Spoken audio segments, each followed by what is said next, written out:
दरम्यान लातूरमध्ये नीट पेपर फुटी प्रकरणाचा तपास अधिक तीव्र झालाय। सीबीआयचे पथक गेल्या 4 दिवसांपासून शहरात तळ ठोकून आहे। आज सीबीआय काही खासगी कोचिंग क्लास संचालकांसह संशयित पालकांची कसून चौकशी करणार आहे। सूत्रांच्या माहितीनुसार या चौकशीतून पेपर फुटीच्या रॅकेटमधील महत्त्वाचे दुवे आणि आर्थिक व्यवहारांची मोठी माहिती समोर येण्याची शक्यता आहे।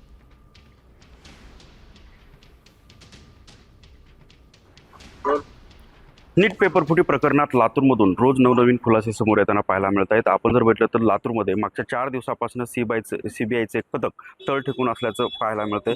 खरं म्हणजे मागच्या 4 दिवसापासून सीबीआयच्या पथकाकडनं वेगवेगळ्या लोकांची जी चौकशी आहे ती चौकशी सुरू असल्याची माहिती समोर येताना पाहायला मिळते। एका खाजगी क्लास चालकाची मागच्या 4 दिवसापूर्वी सीबीआयने कसून चौकशी केली होती। मात्र पुन्हा या क्लास चालकाच्या क्लासवरती सीबीआयने छापा टाकत चौकशी जी आहे ती चौकशी केल्याचं समोर येतंय।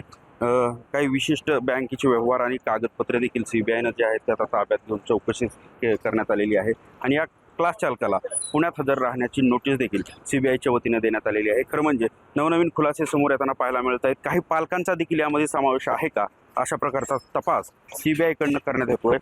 काल नांदेडवरनं एक सीबीआयचं पथक लातूरमध्ये दाखल झाल्याची देखील माहिती आता कुठेतरी समोर येताना पाहायला मिळते। रोज नवनवीन खुलासे जे आहेत ते सीबीआयच्या तपासामध्ये समोर येताना पाहायला मिळत आहेत। संदीप